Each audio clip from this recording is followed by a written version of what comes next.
Hello, good afternoon, everyone. Today we will be talking about and concentrating on planning the instructional unit with lessons. We know that we get our curriculum from the Department of Education, and within that, we have to set up our units, which would be like a subset of what is in the curriculum. And finally, we have to set up lesson plans for the individual classes. Sometimes teachers have their own edition with helpful hints in it, but that teacher's edition could make your planning a little less, tedious, but it should not be used to take the place of planning. It should not be a substitute. I want to make that very clear. You must know how to create a good instructional unit. And in this chapter, in this lesson, we will be talking about matters concerning planning of units, and later on we'll be planning lessons. You should, by the time we are finished with this conversation, you should be able to identify the difference, compare and contrast the difference between direct and indirect instruction, and describe the advantages and limitations of each. You will be able to complete a unit of instruction with sequential lesson plans. You should demonstrate an understanding of the place that decision making takes in your professional life. Teachers have to make a lot of decisions. They have to make what to teach, how to teach, what to accept as a response, what to amplify, what to clarify. You have to build self-confidence in your students, and you have to walk a careful path to do this effectively. The more you plan is the more confident you are in delivering your lessons, because that means you have formulated a plan and you have worked on the plan yourself before the students are exposed to what you have planned. You also, which is very, very critical, you also have to understand the meaning of self-reflection. Teachers spend a lot of time reflecting.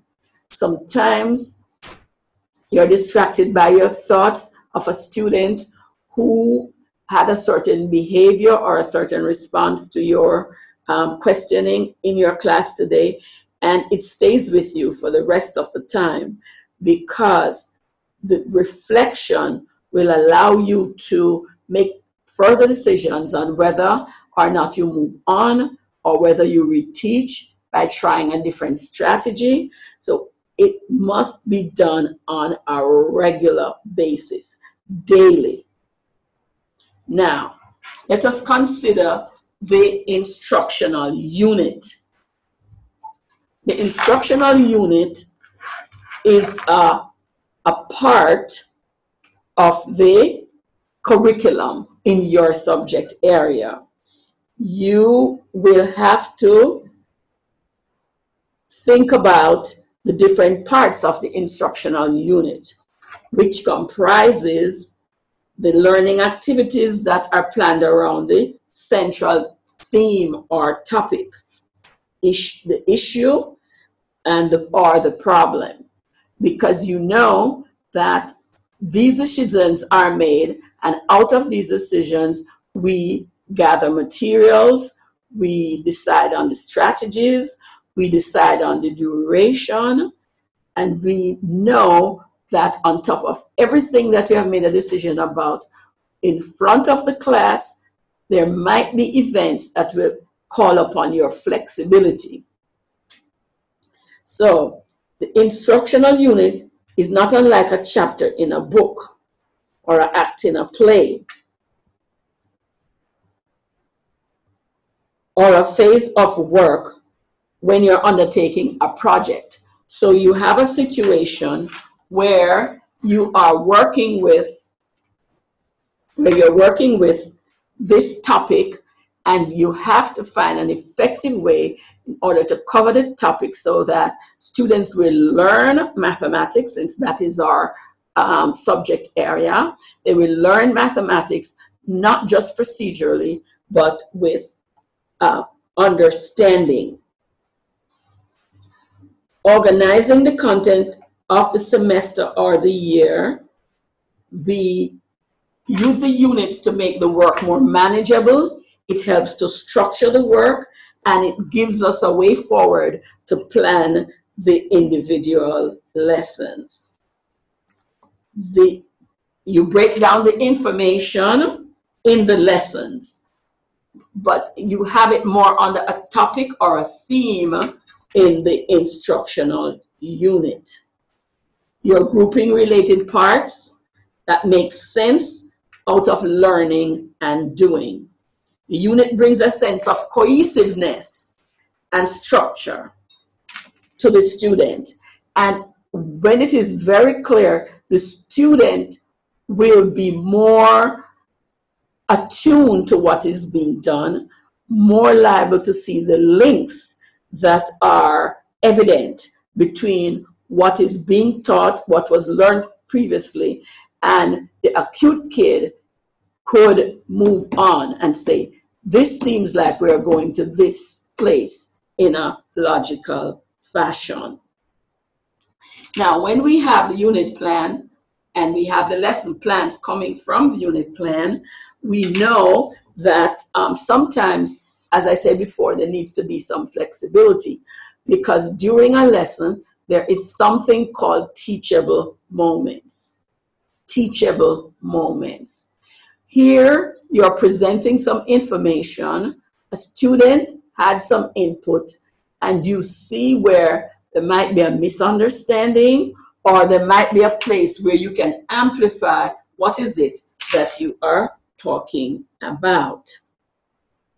Students remember chunks of information, especially those chunks when they are related to specific units. Although the steps for developing any type of instructional unit, because they're basically the same, units can be organized in a number of ways. We will consider two basic types of units: the standard unit and the integrated unit. Our focus, however, will be on the standard unit. I know that in primary school, they have integrated work where they look at the biology of it, they look at the history of it, they look at the mathematics of it, and so you have integrated studies. In high school, we tend to focus on one area and develop all the related parts of that particular topic, and we build on it in a systematic way. The standard unit is also known as the conventional or traditional unit. This unit consists of a series of lessons centered on a topic, theme, major concept, or a block of subject matter. It might be something like solving equations, and we move from the simple equations to quadratic equations. We use different procedures for solving those kinds of problems. We could go on to simultaneous equations, and we could go on to linear planning. Each lesson builds on the previous lesson by contributing additional subject matter, providing further illustrations if you see or discern that you are not as understandable, or the students are not learning according to your expectations. You could also supply more practice or added instruction, some reteaching, all of which are aimed at bringing about mastery of the knowledge and skills on which the unit is centered. So here we have a situation where we are teaching the lessons from the unit. The unit is under a theme. From that theme, we see that the component parts are being received at different levels of mastery. We have to make the changes to facilitate the learning of the students. When a standard unit is centered on a theme, the unit may be referred to as a thematic unit. When it's integrated, then several disciplines will enter the conversation. Planning and developing a unit of instruction. Planning and developing any unit of instruction. That's what we will be looking at in detail. We are looking at a standard unit. These are some of the characteristics. Select a suitable theme, topic, or problem. These may be already laid out in your course of study or the textbook. Many schools change their themes and add new ones from year to year. So the curriculum sometimes gets some added themes that teachers have to be apprised about. Sometimes they have to go to professional development sessions, they have to go to seminars, they have to go to workshops, all in the objective of getting more attuned.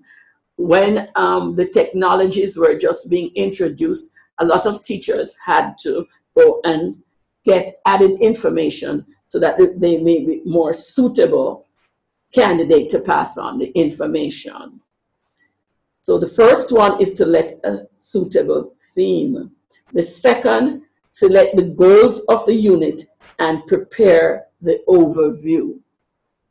The goals are written as an overview or rationale covering what the unit is about and what the students are to learn. So if we set the pace, if we set the objective, we know that the instruction should follow logically from that objective. You should become familiar as possible with the topic and the material. Just like I said about the technology, which was a very specific and definite things that teachers had to pursue as it become more integrated into the classroom, and it was added as a subject to the curriculum. You also need to consult curriculum documents. So to repeat, A, you become familiar as possible with the topic and the materials used. B, consult curriculum documents, such as courses of study, national framework, and resource unit for ideas. Decide the content and the procedures. Decide the content and the procedures. D, write the rationale or overview where you summarize what you expect the students will learn about the topic. And E, be sure your goals are congruent with those of the course or the grade level program. It makes no sense if we are going to teach 7th graders like 8th graders unless we have gifted and talented students, or students who have demonstrated the ability to move beyond the level that is prescribed by the people who write the curriculum. Number 3, select suitable instructional objectives. In doing this, you should A, include understandings, skills, attitude, appreciation, and ideas.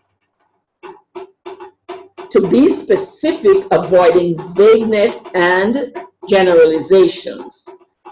We have to be careful also that we don't overload one lesson and feel compelled to race through the lesson to cover the objectives because we had written them down. So we have to consider the time constraint. Write the objective in performance terms, and we'll come back to that. D, be certain as possible that the objectives will contribute to the major learning described in the overview, because we are under an umbrella, and everything that happened there, we must have resonance. They must be related. We must see the structure being built as we go along. We have to have detail the instructional procedure. Detail the instructional procedure. It will make you more confident as a teacher. It will be something that you have already tried, something for which you know the outcome. And so it is easier to observe and give feedback to students who are in the process of accomplishing the task. By referring to curriculum documents, resource units, and colleagues as resources, gather ideas for the learning activities that might be suitable for the unit. Make sure that the learning activities are feasible. The students would have the prerequisite skills. They would have some instructions on what you are asking, because it is a kind of assessment. It would be a kind of assessment. Be sure that the learning activities are feasible. Never try to run an experiment at that time. Maybe after a body of knowledge has been assimilated, you could look at it as a project. But when you're teaching a particular subject or a particular skill, you need to test that skill. Check resources available to be certain that they support the content and learning activities. So it means then that in planning, we have to give some lead time before the lesson is taught, because we have to collect materials. We have to make sure that it is sufficient for the students that we have in our classes. Generally, hands-on causes brains on. And if a child has nothing, then they're looking, they're not actively engaged or as actively engaged as they could be if they had their own set, or they're able to use what is given to the group with a sense of participation for which they need to attend carefully. Decide how to introduce the unit. Here again, we have decision. Provide introductory activities that will arouse your student interest. Inform students of what the unit is about. Help you learn about your student, their interest, this will help you to do so. Their abilities and their experiences and present knowledge, which we call prerequisite skills.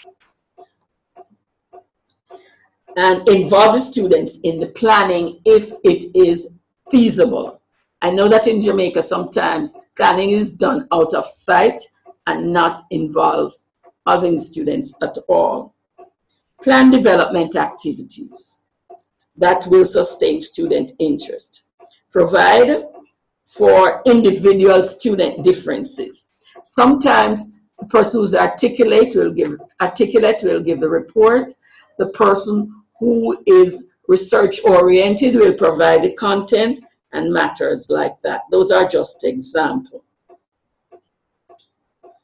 Promote, let your activities promote the learning that is cited in your specific objectives. And in the end, as I said, you can promote a project from the body of learning that has been taught.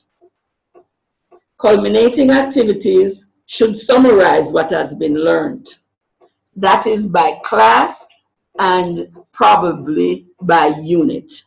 So every day we should have a culminating activity which give some indicator as to what has been learned.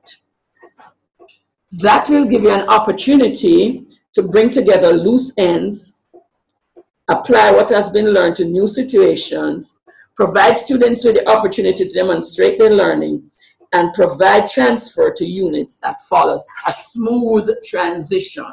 So we spoke about learning area and then going on to learn how to find volume. That will be one smooth transition because the students will already be learning using a formula, and then we are just adding to the formula to reach the point where we can find volume of certain objects. Now, you should also plan a pre-assessment, and it was hinted at earlier on. A pre-assessment, and so we have what we call prerequisite skills appraisal. You give something that, for instance, if I know I'm going to work with area, I would like to know about the students' understanding of indices or powers, as we call them. We pre-assess to determine if there is a platform on which we can build new ideas that are related to what has gone before. So the pre-assessment can take a long time. It can be something that you introduce at the beginning of class. Say, for instance, if they know the meaning and how to use indices, because in area and in volume, we have to be using those skills. You can gather information several ways. You could have, as I say, just one item at the beginning of class to test that, since that will be critical in what you plan to do.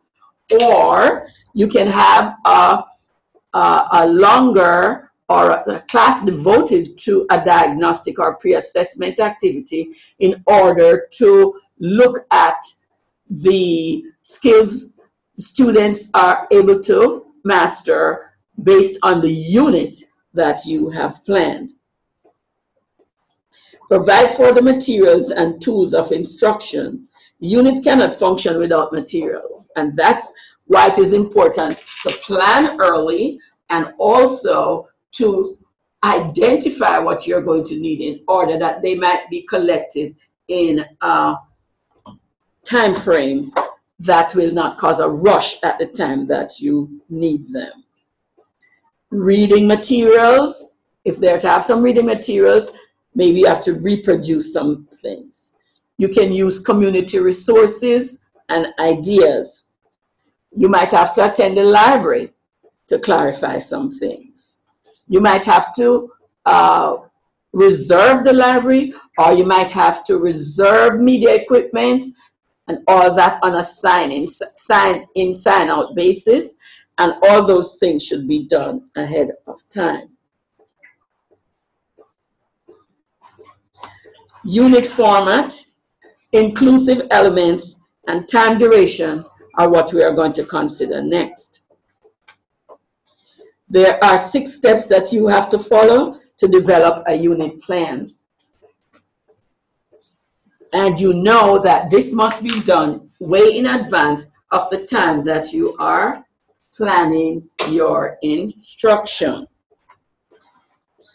During your student teaching, your college or university program for teacher preparation, you may have a format that you will be expected to follow. But regardless of the format, the following 7 elements should be evident in any unit plan. First, you identify the grade level. Second, you have a statement of rationale and general goals for the unit. Major objectives of the unit will be identified. Also, you have to identify, as I said before, materials, and resources needed. 5, you have to have lesson plans coming from that unit, because the unit is a larger chunk of the curriculum for which you're responsible. But after you have identified the unit for the first 3 weeks, or the first week, or the first trimester, whatever is your time, lesson plans will flow from that very logically. Number 6, you have to have assessment strategies. We spoke about assessment earlier, and we discovered that a very, very, very important aspect of teaching is providing assessment. And we discussed some of the strategies there. A statement of how the unit will attend to variation in student reading levels, experiential backgrounds, and special need.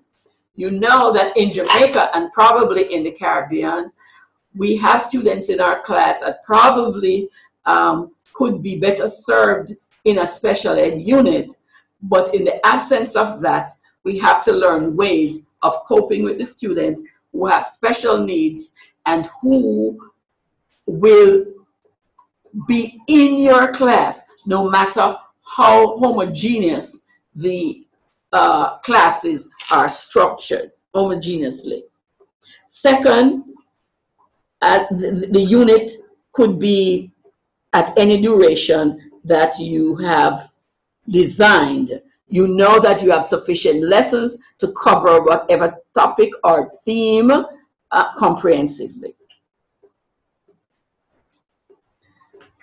Now, as I said before, and I cannot even overstress this, teachers make decisions sometimes in a cool, calm environment, and sometimes you have to make it on the spot because of what is unfolding in your class. It might be very different from what you had planned, and you must react to that in a constructive manner. As you prepare to detail your instructional plan, you will be narrowing it in on selecting and planning instructional activities. You learn about specific teacher behaviors that must be in place for students to learn. Structuring the learning environment. Accepting and sharing instructional accountability. That's critical. Demonstrating with-itness, which refers to a point in time when you might have to react to something that was not anticipated or reflected in your planning. Providing a variety of motivating and challenging activities. Modeling appropriate behaviors. We cannot be late to class on a consistent basis without any justification and expect that the kids won't follow suit. Facilitating students' acquisition of data. Creating a psychologically safe environment. Clarifying whenever necessary. Using periods of silence and questioning thoughtfully. I want to say something about creating a psychologically safe environment. At the beginning of any teaching, first thing in September, we should spend some time in our class in creating an expectation that everybody is safe in the classroom. They're safe to ask questions. They are safe to be not accurate. They are safe to take chances. They are safe to ask questions. We need to have that environment because students learn in an area where they're comfortable. And if they're being ridiculed or they're being ignored, those are things that we have to make sure or ensure that it does not happen in our classroom. Clarifying whenever necessary. If a student has some misconceptions, you take the initiative. If they ask a question, you facilitate by giving the answers. The Using periods of silence, we do not rush. Who can answer that question? Nobody shows up or raises their hands in the next second, and we answer the questions and move on. That is not acceptable teacher behavior. Questioning thoughtfully. We can even plan that in our lessons. Remember the Bloom's taxonomy and the levels at which we can encourage different types of thinking. The questions we phrase, the words we use will come to us naturally if they're in our plans. You will have a chance to learn about fundamental behaviors and how they can be shaped at some other time. Now let us look at decision making and strategy selection. You must and will make innumerable decisions to select and implement particular teaching strategies effectively. The selection of a strategy depends upon your decision whether to deliver information directly, which we call direct instruction, and if it is to facilitate or provide students with access to information, that is called indirect or facilitative teaching. Most of us practice direct expository access to our information. And so we have a situation where children receive the information, take notes, and at some future date they'll be asked to reproduce it from memory. The direct teaching tends to be teacher-centered. The indirect teaching is more student-centered. We have hinted on the direct instruction and the indirect instruction already. You're probably well aware that professional education has its own jargon, confusing to some teachers. The use of the term direct teaching is synonymous to direct instruction, and its antonym, direct experiences, are example of how confusing the jargon can be. However, the term direct teaching is well understood, if not by the name, by our practice, because we mostly practice expository teaching or teacher-centered instruction. Whatever the definition, we see that it is not student-centered. The two terms indicate two separate, though not compatible, instructional modes. The best model then, well, let me first define indirect instruction. Indirect instruction, you facilitate the student. The student is responsible for the learning. You are the guide. You are the one who provides help over difficult areas, but the kids are actively involved.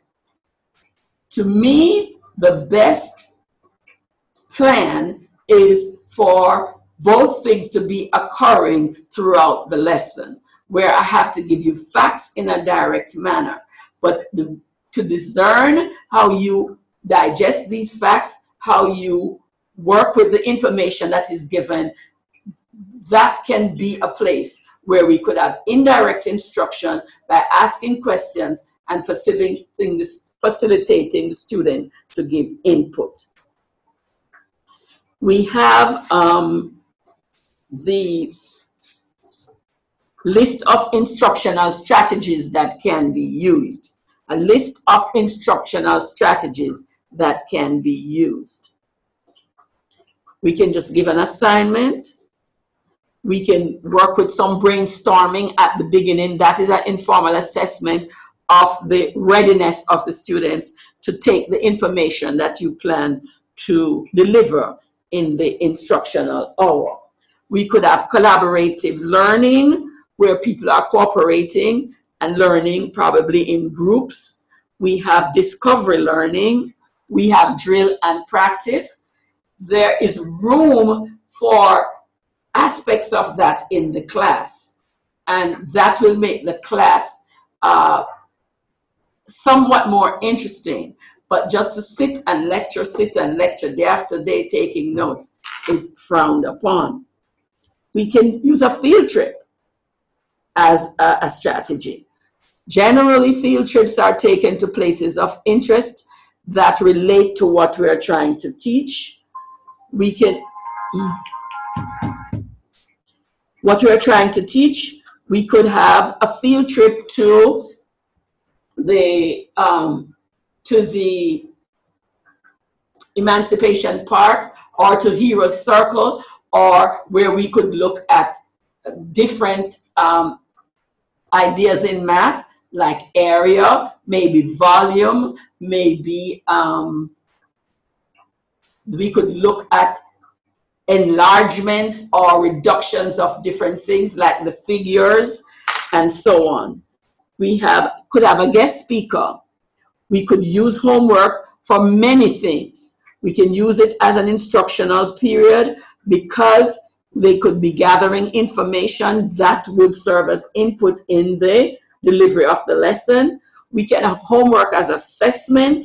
We can have homework as an instructional thing. So it can be used in many ways. We have journal writing. We have portfolio creation. We have investigations in a laboratory. We have all that kind of stuff. We have multimedia that can be introduced. We have problem solving. We have project completions. We have role play. We can have skits, all different types of instructional strategies. Now, we need to choose between some pedagogical opposites. Generally, we deliver the instruction from the teacher, but we could let students have access to this mode of instruction, right? Didactic or facilitative teaching. Direct instruction versus indirect instruction. So we have all these kinds of pedagogical practices that we can weave into the lesson and just does not stay with one mode at all times. It serves to create more interest in the student because they might just find their niche in one of these kinds of strategies and be able to express themselves to their greatest potential as to the mastery level that they have achieved. Principles of classroom instructions and learning. We have to look at everything. We have to look at the atmosphere. We have to look at the instructions. We have to look at the learning styles. We have to take so many things into consideration when we are planning. We do not want to go just procedurally because that resides in short-term memory and it's not readily available to most students if they just have the procedure without the understanding. When selecting the mode of instruction, you should bear in mind the following basic principles of classroom instruction and learning. Although students differ in their styles of learning and in their learning capacities, all can learn. And I'm going to say that slowly again. Although students differ in their styles of learning and in their learning capacities, all can learn. In the United States, they had a slogan which says, "No child left behind." That was instituted under President Bush, the younger Bush. And the thing is, we as teachers must embrace this philosophy, or else we are not giving our best to the students because we want to give up on no child. Learning is most meaningful and longest lasting when it is connected to a real life experience. I encourage all teachers not to plan a whole lesson without including some kind of real life experiences that you can relate or get from the students based on the topic that you are teaching. A lesson should not be planned in a completely abstract manner. Learning has to do with short-term and long-term retention. If we have a real life experience to which the students can relate, then it is research findings that they hold on to the information for a longer time. No matter what else you are prepared to teach, you are primarily responsible, a teacher of literacy and thinking, social and learning skills. So in addition to the person learning the information, these other areas have to be taken into consideration. Physical activity enhances learning. I call it hands-on, create brains-on. That's what I call it.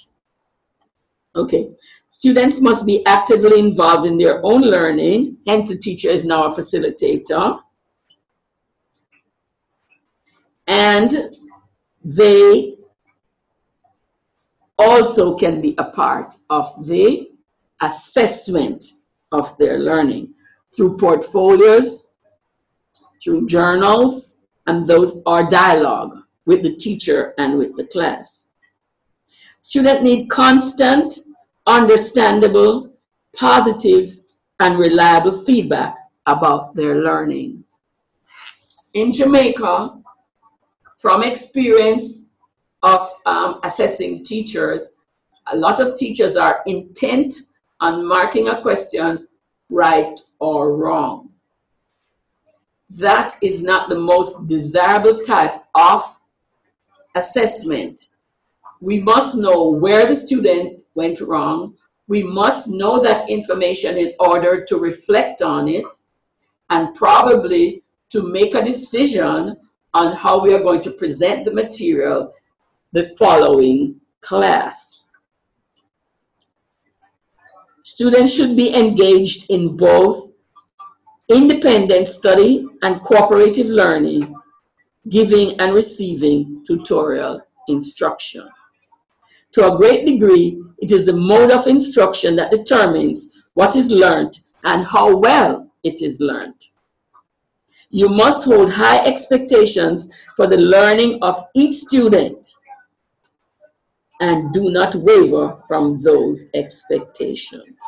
They cannot be identical for everybody because we just discovered or just discussed that in any class there is a variety of learning styles, and there might even be special needs students in our classes.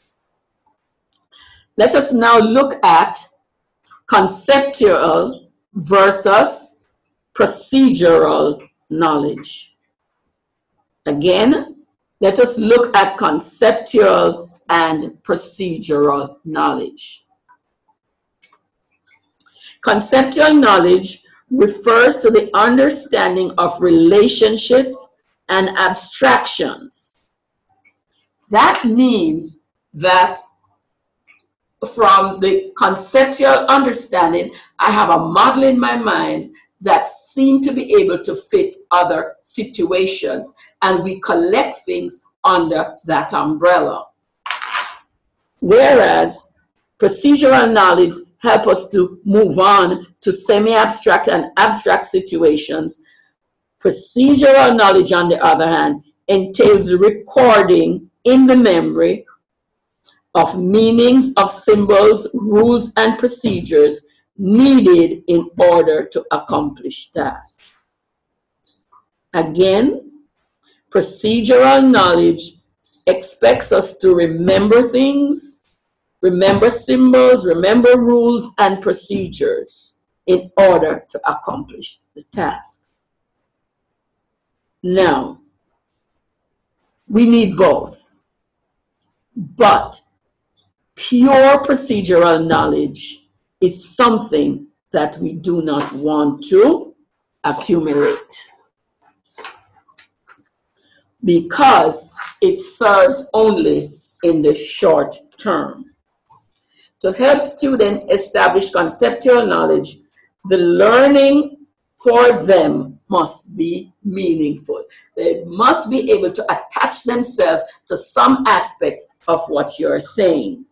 To help make learning meaningful for your students, you should use direct and real experiences. Let them brainstorm. Let them come up with experience from which you can see the relation to what you are teaching.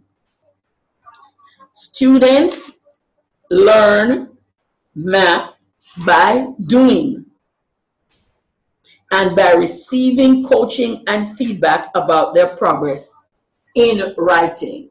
Now, a lot of times when our students are working on mathematics problems, they just struggle to remember, what did she do again? What did he do again? You know, I knew it last week.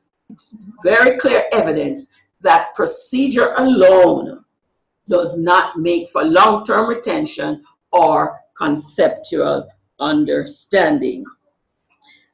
They learn these things best when they're actively, mentally engaged in doing them. This is relearning, learning that is meaningful, and we call it authentic learning. We have direct versus indirect instructional modes, strengths and weaknesses of each. Delivery modes. We have identified already what it is that we call direct and what we call indirect. Delivery mode can be the traditional style, and it can be the facilitative style. The access mode, which is for the indirect instruction, is called the access mode. You provide access, you invite students to think, you invite students to work, and instead of the direct delivery.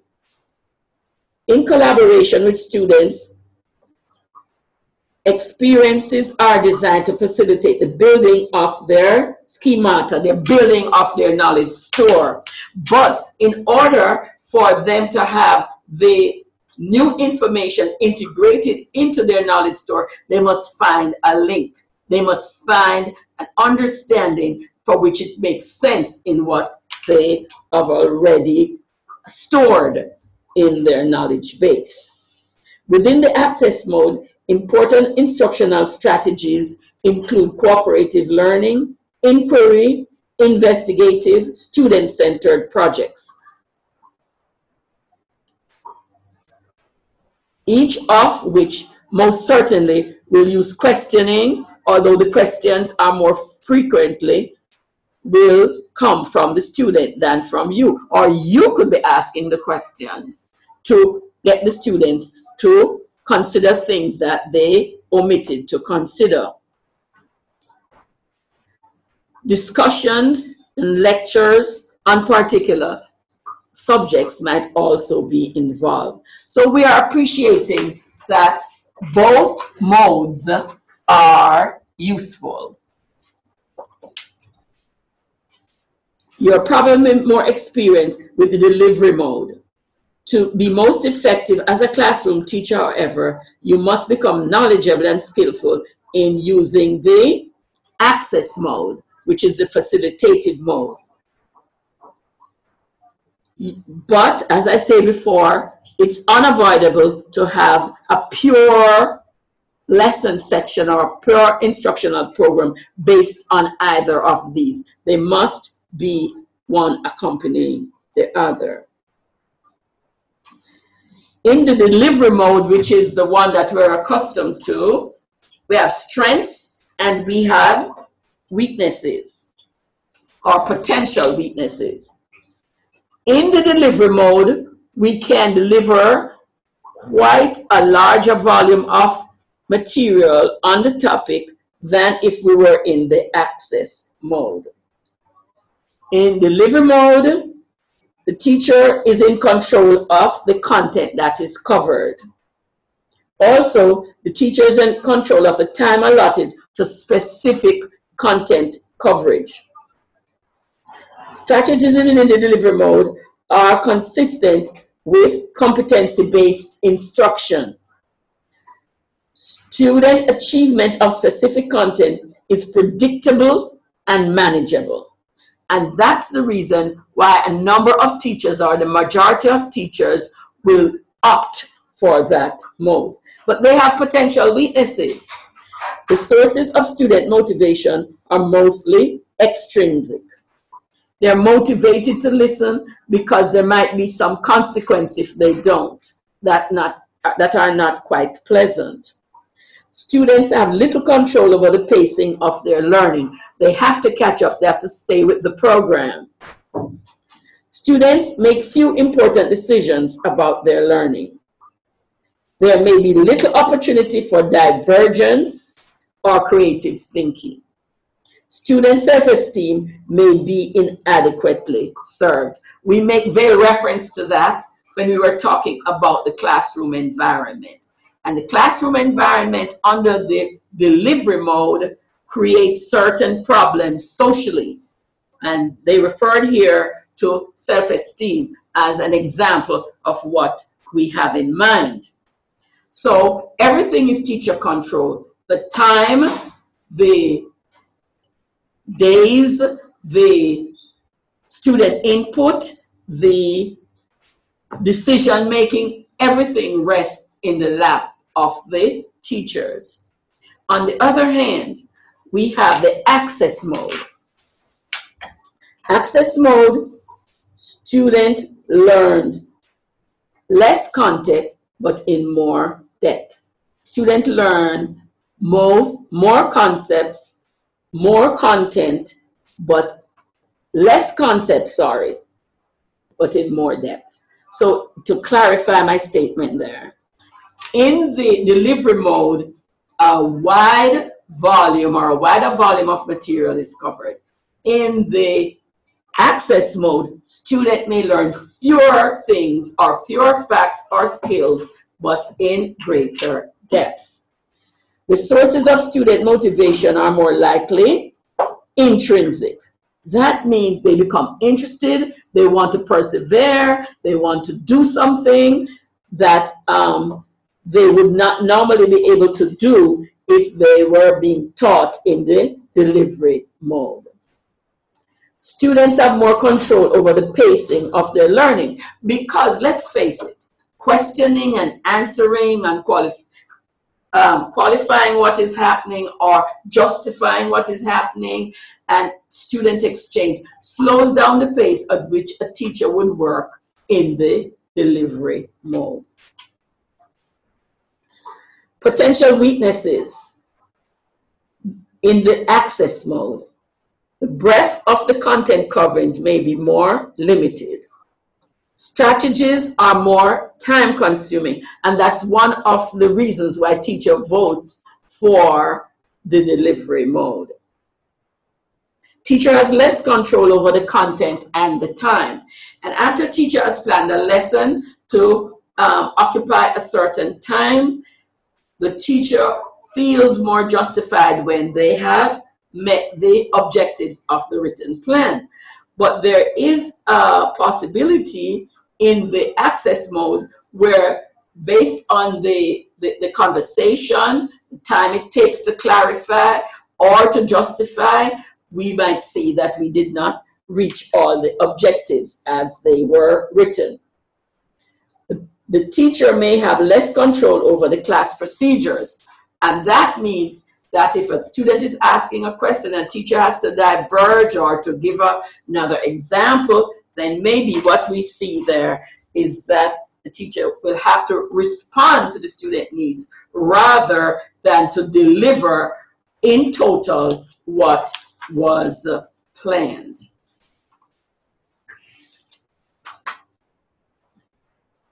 Selective learning activities that are developmentally appropriate. That's the next thing that we're looking at.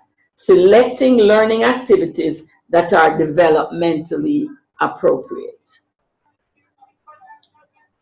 When we are teaching, we have to be careful that the teacher does not make some assignment or try to explain some things for which students cannot relate. The vocabulary might be the problem. The idea itself might be too abstract. So we have to find the learning activities that are developmentally appropriate.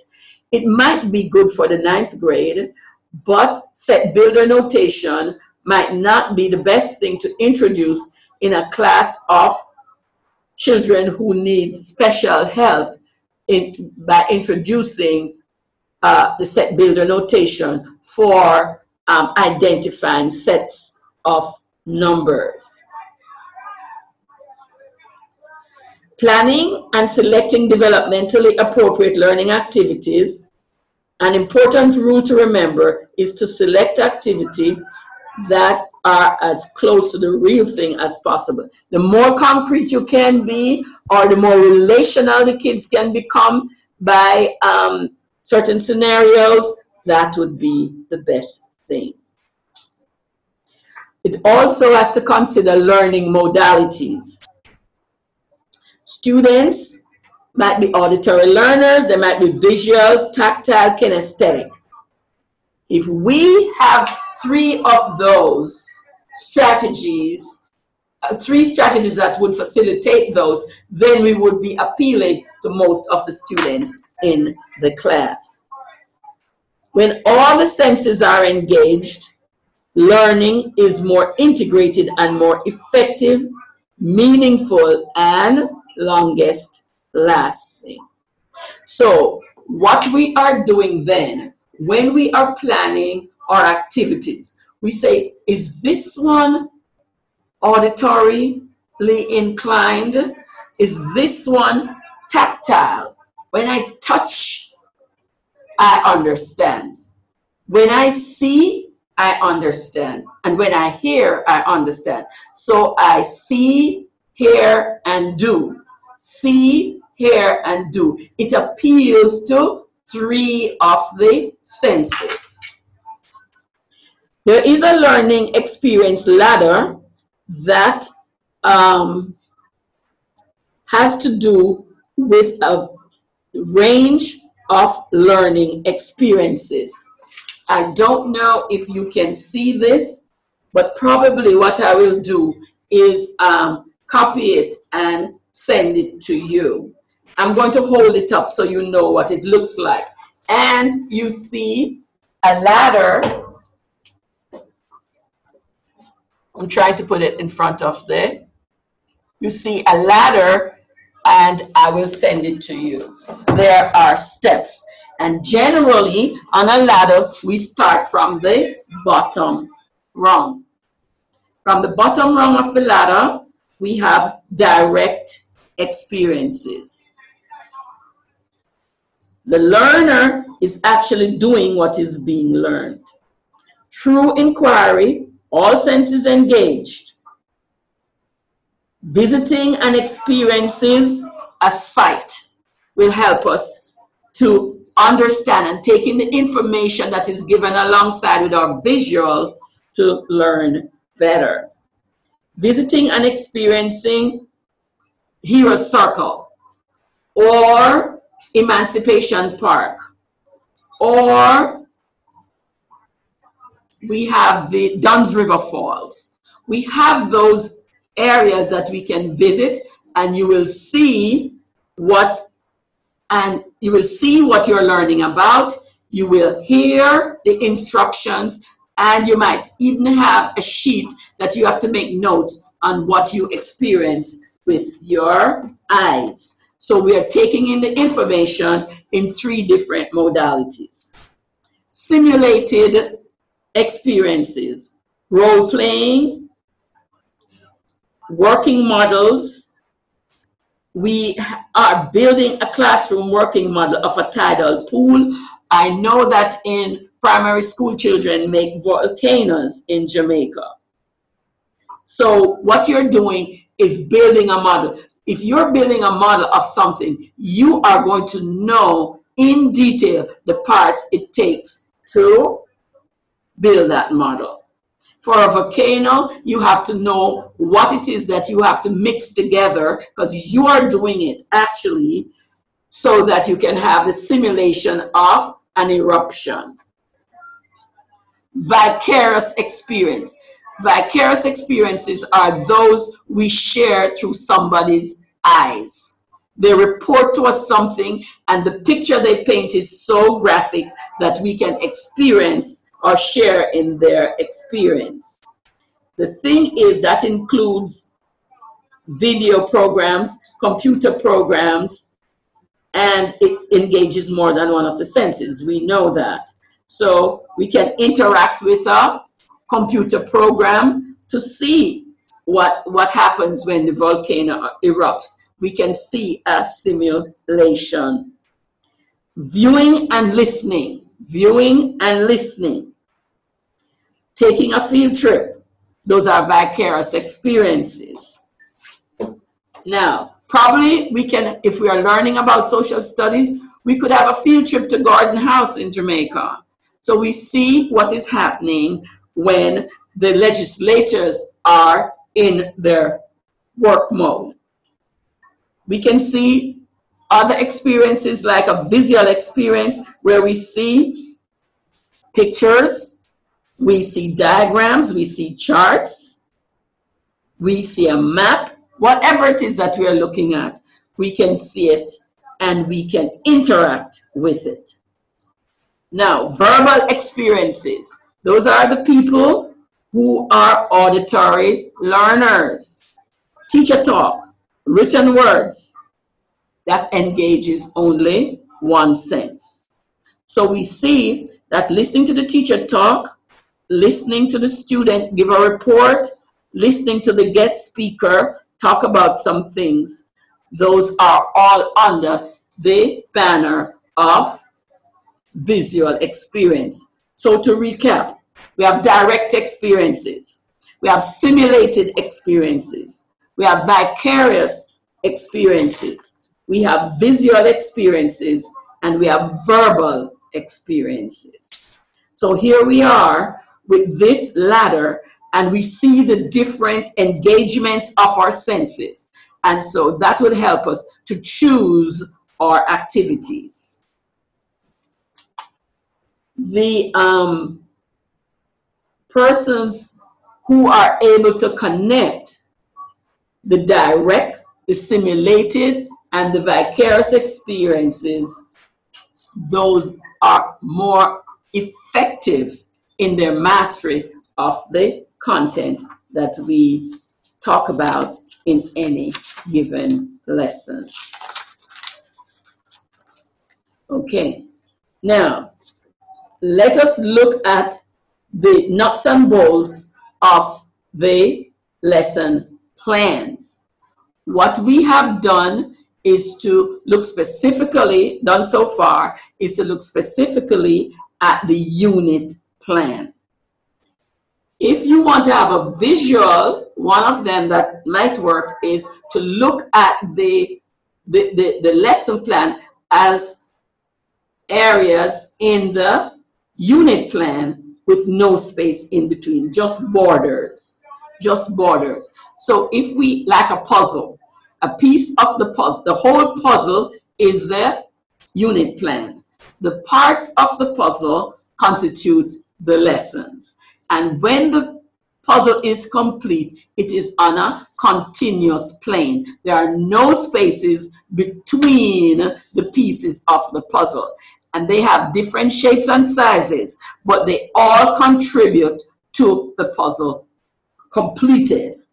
And so we are going to now look at the parts of the puzzle that I call preparing lesson plans. We know the parts of the lesson plans already.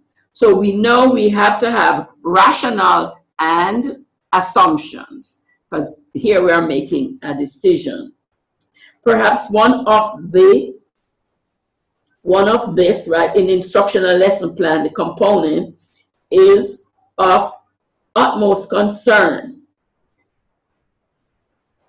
especially to beginning teachers, is the preparation for meeting your class.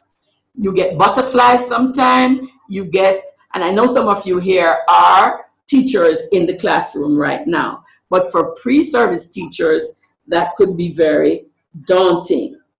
The process of designing a lesson plan is important in learning to provide the most efficient use of valuable and limited instructional time and the most effective learning for students. As you cover all of these, you would have met the unit goal. Notice that the title of the section does not refer to daily lesson plans, but rather to lesson plans. The focus is on how to prepare a lesson plan. And that plan may in fact be a daily plan, or it may not be.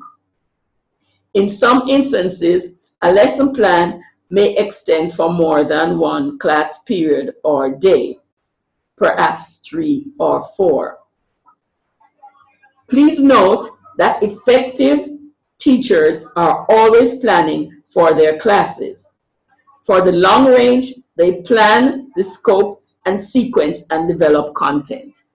Long-term planning is more related to the units. Shorter term and intermediate planning could be related to lesson plans. They familiarize themselves with the books, the material, media, and innovations in their fields of interest.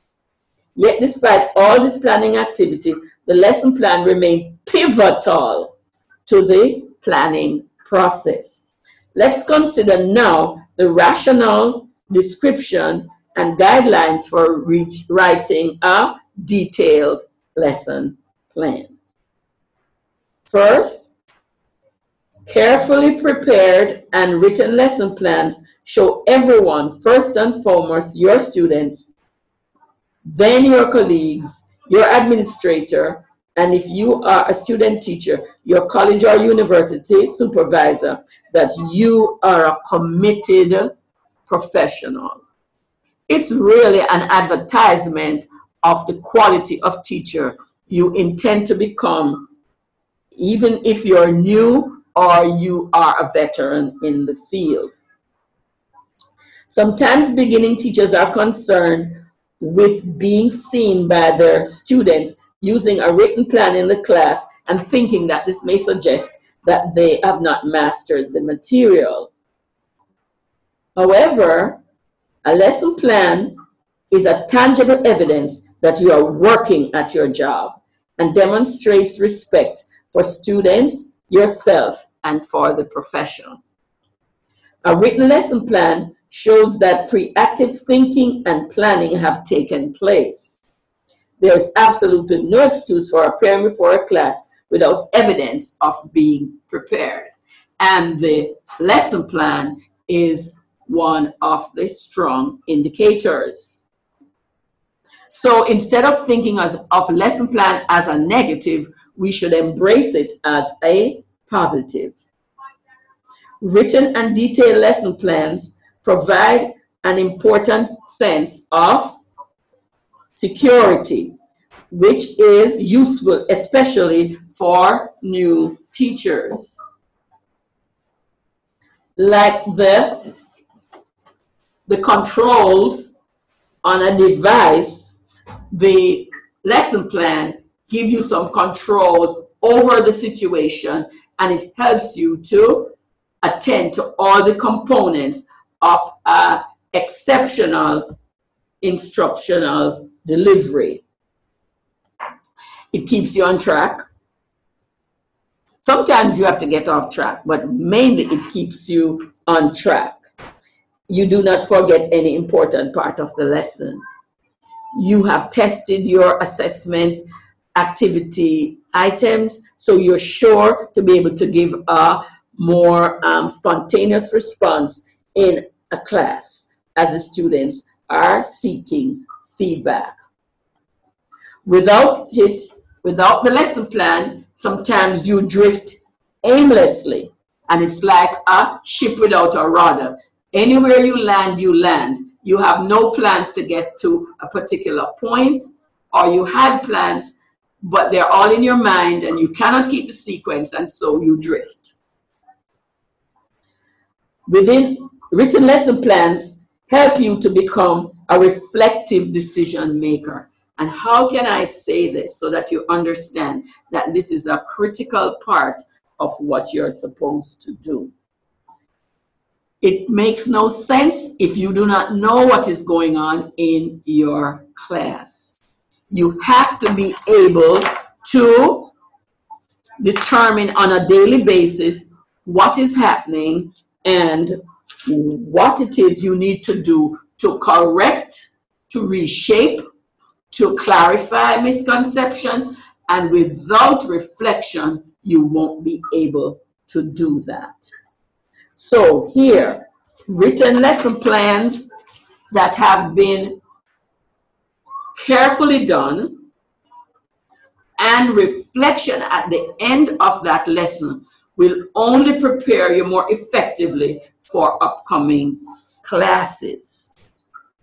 Written lesson plans help you to organize material and search for loopholes, because you're walking through the lesson on your own in the pre-active phase, and you see glitches.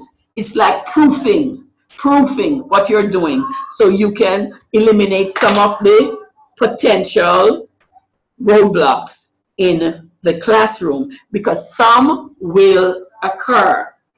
Sometimes they're outside of our control, and we need to be a person who has a sense of direction based on what we have planned. To get materials, you need to have a lesson plan, because you can identify specifically what is it you're going to be using in your activities and your strategies. Careful and thorough planning during the pre-active phase of instruction includes anticipation of how the lessons will go. Written plans also help other members of the teaching team understand what you're doing and how you're doing it. This is especially important when implementing an interdisciplinary thematic unit. That does not apply so much to the people in high school who teach mathematics. Written lesson plans also provide substitute teachers with a guide to follow if you are absent. Sometimes being absent from classes is unavoidable. And so therefore, if we have a lesson plan, or if the kids can even help them to find out what you're doing, because you can see from the progression in their notebooks, you can see from your lesson plans that you're on your way to somewhere specific and you are at this point on your journey. Those reasons clearly express the need to write detailed lesson plans. This list is not exhaustive. However, you may discover additional reasons why written lesson plans are crucial for effective teaching. In summary, 2 points must be made. Lesson planning is an important and ongoing process, and teachers must take time to plan in this order: plan, reflect, write, test, evaluate, and rewrite plans to reach optimal performance. In short, preparing written lesson plans is important work. Preparing written lesson plans is important work. It's like there's a slogan, you cannot leave home without it.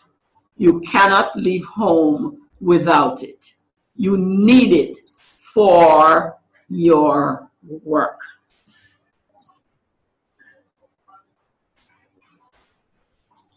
Well-planned lessons, no matter how much time you spend on it, but it must be open for last-minute changes. The lesson plan, in its best format, should promote a tentative outline of the time period given for the lesson and should always remain flexible. That has to be emphasized because we do not know what might happen in the class where we have to change something because of a child's limited or misconception about it. Sometimes we have, for instance, a student has been injured seriously. Students come into class, the classmate is now in critical condition. You might have to consider that the students might be distracted by this event because this student was well liked, she had many friends or he had many friends, and students are not focused.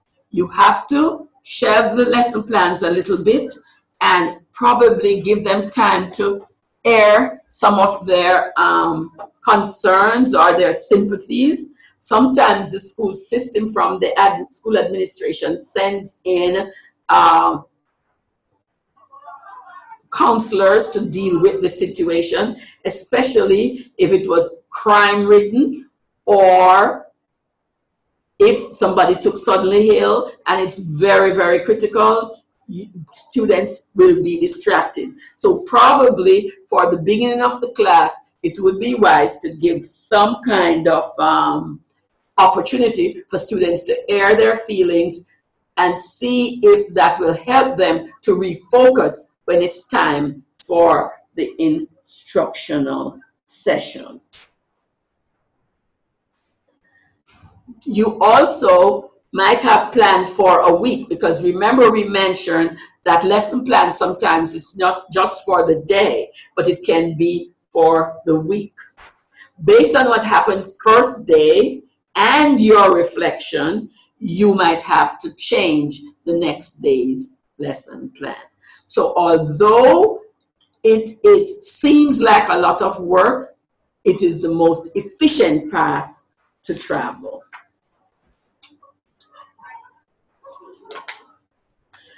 Lesson plans are done in different formats, but you should include the different areas that were mentioned today in order that you might have something to deviate from and not sit in a quandary as to what it is that you were about to do. It is better to edit a plan than when something comes up or something surfaces than to have no plan reacting to this and don't know where you are in the scheme of things. Now we are going to look at goals and objectives. The instructional goals are generally statements of intended accomplishments from the lesson. We're quite familiar with that. Teachers and students need to know what the lesson is designed to accomplish. In clear, understandable language, the general goal statement provides that information. So we must have goals and objectives. The saying says, if you do not know where you're going, any place you land will be okay. And we do not want that because we have a goal. we have intermediate assessments, and we have this final assessment, which is very critical to someone's future decision making as to where they go next.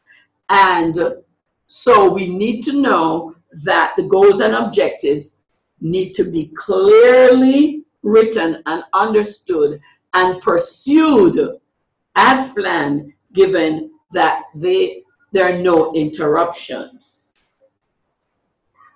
To collaborate and prepare response papers to peers from around the world who have shared the results of their own experimental teaching findings and research papers about concentrations on whatever topic they want to accomplish. From the sample, we understand how to draw a graph. That's one thing, something that we can work.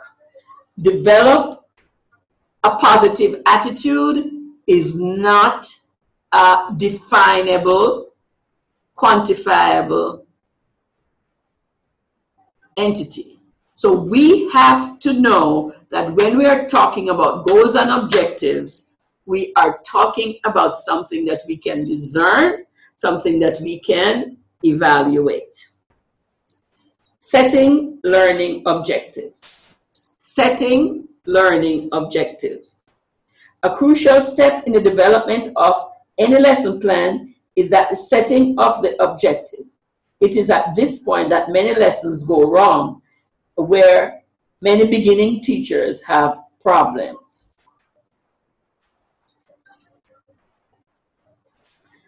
Learning objectives, we have said, how the student will learn whatever it is that we are working with. Students will learn as a result of the learning activity. For example, teachers sometimes mistakenly list what they intend to do, such as lecture on simultaneous equations, or lead a discussion on how we accept or reject certain outcomes of factoring quadratics. We know that sometimes when we are factoring quadratics, we have to reject certain outcomes. Like if we get x to be equal to -5, but we are concerned with finding a length, then we'd have to take the other example and cannot submit both because lengths are not negative. And so we cannot have -5 kilometers. We must have 5 kilometers. So here we know that what the teacher intends to do is her objective. But the objective that we want to use for the student is to determine if after the lecture, after the introductions, after the interactions, after the dialogue, after modeling, then the child will be able to do such and such a thing that we can look at and that we can evaluate. When you approach a step in your lesson plan, avoid the error. Ask yourself, what should the students learn as a result of the activities? One question. After I've just explained and I've modeled and I've given them something to do and I've given a picture of it or a model of it, what should the student learn as a result of the activities of this lesson? That is a question. When you answer that question, you've formulated your objective. Objectives of the lesson then are included as specific statements of performance expectations, detailing precisely what the students will be able to do as a result of the instructional activities. So it can't be appreciate, it cannot be get insight into, it must be demonstrate, understanding of this by doing, by solving, by reciting, by circling, by filling in the blanks. Those kinds of things that can be observed and evaluated. There is no need to include all the domains and hierarchies in every lesson. But when you take that into consideration, when you are planning, and let your activities be such that it addresses these domains. The teacher becomes a reflective decision maker when they challenge themselves to think about what the content they're teaching, how the learning activities to teach it, why, the rationale. It must be taught. So there we have it. We are always thinking about what, about how, about why. And then the last thing, as we said in our talk on assessment, is how much. How much. So you see that we have the instruction here as to how we formulate objectives and how we formulate rationale. Rationale is an expectation of why the lesson is important and why the instructional methods chosen will achieve the objectives. So we have our objective, we have our rationale. We are questioning. So we say what is the objective? We say why, we give the rationale. Then how, that moves us to procedure. Procedure. So make sure you know the definition of these things, because they're important when you're questioning yourself, because you're planning effectively. You're planning effectively. So procedure consists of instructional activities for a scheduled period of time. The substance of the lesson, the information to be presented and obtained by the students, that is the content. Appropriate information is selected to meet the learning objectives. So everything hinges on the objective, because everything that we do in class is so structured that the objectives will be realized. The substance of the lesson, the content. The level of competence of the students, that's when we reach to the how much stage. And the grade level or course requirements. To be sure your lesson actually covers what it should, you should write down exactly what minimum content you intend to cover. For instance, I'm working on equations, but we start with simple equations. Simple equations may involve one step, it may involve two steps. It could involve any one of the two operations, addition and subtraction. When we know that ahead of time, we can say, okay, we see the progression in start terms, and we can go higher and higher and higher until we are able to graph equations. So we know exactly where we are, because we know the minimum content that we intend to cover, and we will know whether we have achieved it or not. For instance, when we look at everything is like a mini lesson, but you know, we have 15 minutes for this, we have 5 minutes for this, we have 3 minutes for this. The material,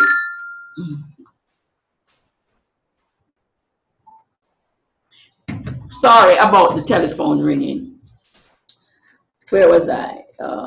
We write down exactly what minimum content you intend to cover. The if you are going to as I explained one of the examples to you, you will see that you can react from any position you find yourself at the end of the lesson. You will know what to do. The components of the lesson. The components of the lesson.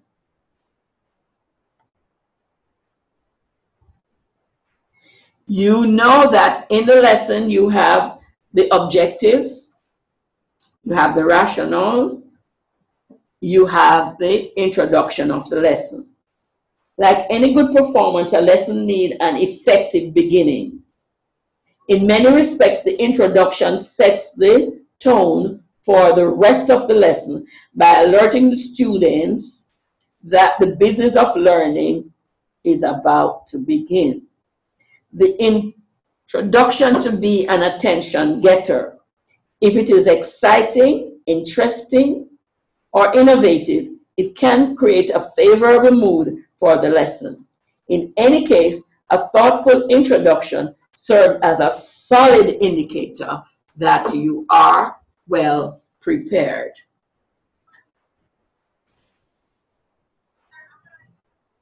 Although it is difficult to develop an exciting introduction, every lesson taught every day, there's always a variety of options available by which to spice up the launching of a lesson. Now, and you know, when you have a launch, you have noise, you have excitement. So if we think, how am I going to excite my kids today? How am I going to launch this lesson? Then more and more over time, you will become more creative. You might, for instance, begin the lesson by briefly reviewing the previous lesson, therefore helping the students connect the learning. Another possibility is to review vocabulary words from previous lessons and introduce new ones. You could use key point of the day's lesson as an introduction, and then again at the conclusion. Sometimes teachers begin a lesson by demonstrating something that is the opposite of what you want them to do. But I do not recommend that. I recommend that you teach, enforce, reinforce what you want the children to learn.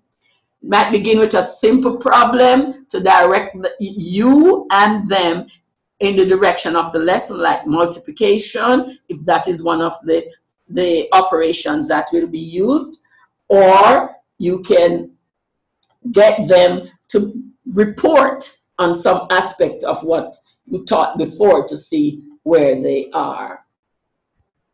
The teachers can ask questions, and through the questioning, you can get the students to begin to get an interest into what they anticipate would be the rest of the lesson. So you introduce the lesson. Everything that we are going to introduce has to point to the lesson development, because this is just a taste at the beginning as to what will be coming later. The developmental activities that comprise the bulk of the plan are the specifics by which you intend to achieve your lesson objective. There again, it must have resonance, because we have an appointed destination in the objectives that we have written. They include activities that present information. They demonstrate skills, provide reinforcement of previously learned material, and provide other opportunities to develop understanding and skills related, but probably spiraling upwards. Furthermore, by actions, words, during the lesson development, the teacher models the behavior expected of students. Students need such modeling. By effective modeling, the teacher can exemplify the anticipated learning outcomes. Again, we are back to objectives. So if we are going to make a conceptual map for the objectives that we want to achieve, we could have objectives in the middle written, and we could have rationale. We would have, on one of the branches, we would have the introduction of the lesson. In another, we would have lesson development. And if we keep that on our drawer, on our desk, in our drawer something, and we access it when we're doing lesson plans, then we would get the creativity in us moving along so that we could get to effective lesson planning. It is for to consider, for example, noting answers to questions you intend to ask. So all those things are in your lesson planning. So let us count. We have one objective, or we have the objective, say, then we have the rationale, then we have the lesson introduction, then we have the lesson development.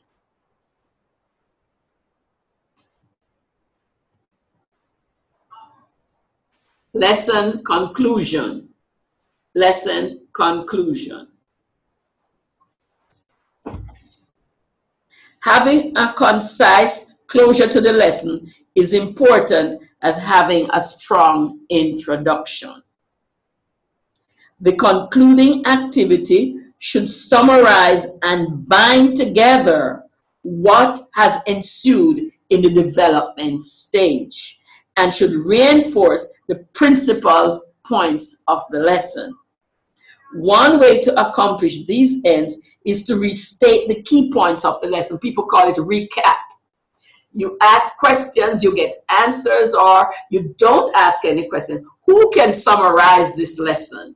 Maybe a child will take the opportunity to do that, and one child in the class might say to the one who is speaking, you forgot this, or you forgot. Then you begin to see that some students are on the right track.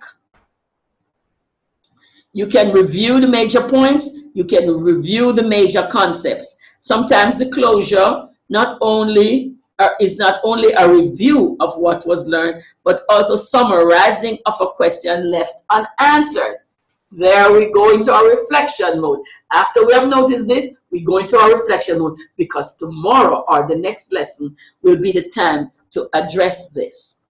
So it could change the plans you had, as I mentioned earlier, that it's written precisely, it's written in detail, but it's not written in stone. None of your lessons are written in stone. So if you see that there's some unfinished business or something that is not quite clear, we do not call it a closure. We call it a transitional closure, because tomorrow or the next class, we will be looking at that. Now, we're looking at this whole business of closure. Generally in the closure, we have the A word, assessment, assessment. And so therefore, we are going to look at the stages. Once we go through all the steps in the lesson, we bring closure to the lesson in dialogue or any other type of assessment that we have. Then we go into our reflection mode, and then we look at our next lesson plan and see if it needs to be revised. See if it needs to be revised, because sometimes that is exactly what happens. So we will stop here for today, and the next lesson we will be talking about is, let me see what I had planned, because I did plan. We plan on the instructional topics that children are exposed to at the high school level. So we will be talking about learning in high school, what some of the topics that are covered, and some of the issues that still remain in the teaching of those subject areas. So we have looked at lesson planning today. I hope that you will take some of these in mind and to heart, that you will become a better planner. Planning seems like it's a time-consuming activity, but it paves the way for effective teaching. If we have effective teaching, we have effective learning. Thank you.